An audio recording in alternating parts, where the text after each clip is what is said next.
Lok Sabha Secretariat, Shri Utpal Kumar Singh to deliver welcome address.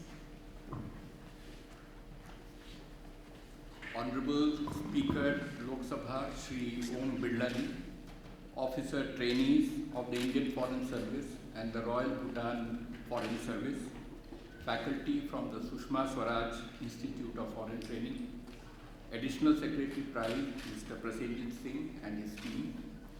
I am extremely delighted to welcome officer trainees of the Indian Foreign Service and the Royal Bhutan Foreign Service to this appreciation course in parliamentary processes and procedures being organized by the Parliamentary Research and Training Institute for Democracy's Pride. May I also express my gratitude to Honorable Speaker Shri Om Birla ji for being present here and share his thoughts and ideas about the nature and dynamics of parliamentary democracy in India with the officer trainees. You are aware that the roots of our democratic ethos are strong and deep. Historical evidence points to Republican system of governance prevailing in many areas in our country way back in the 6th century BC.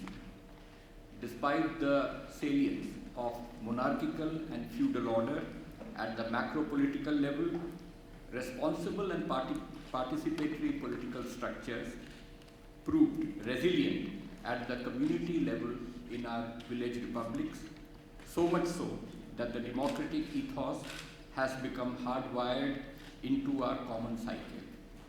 Thus, the genesis of our freedom movement during the 19th and the 20th centuries, which culminated in our attainment of freedom and adoption of a constitution-based federal republican governance model, can be traced to the trajectory of our social and political evolution over the past several millennia.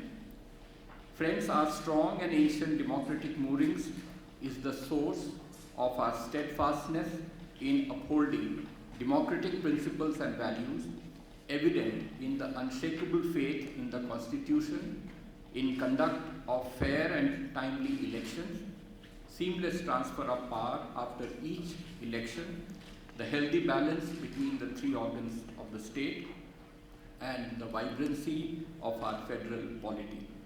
The credit for the robustness of our constitutional democracy to a great extent can deservedly be attributed to the Parliament of India for its enlightened stewardship of the nation's collective destiny through open and fair debates and discussions.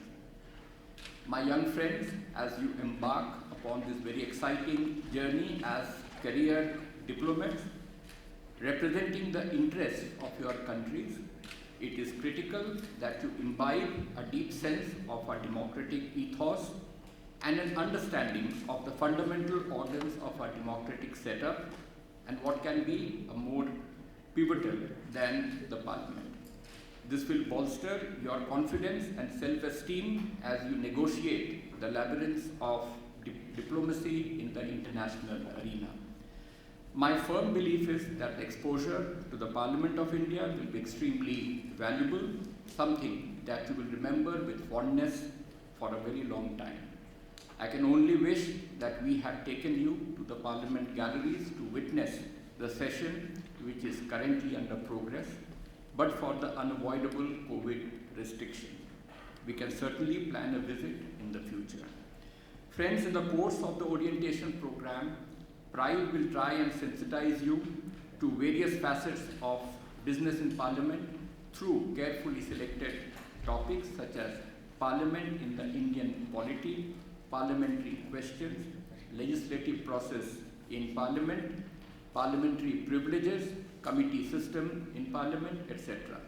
Members of Parliament of eminence as well as experienced secretarial staff members will discuss these topics with you. I'm sure you will find the sessions useful. Once again, I welcome you all to the Parliament of India and wish you Godspeed in your endeavors. Thank you. Jai Hind.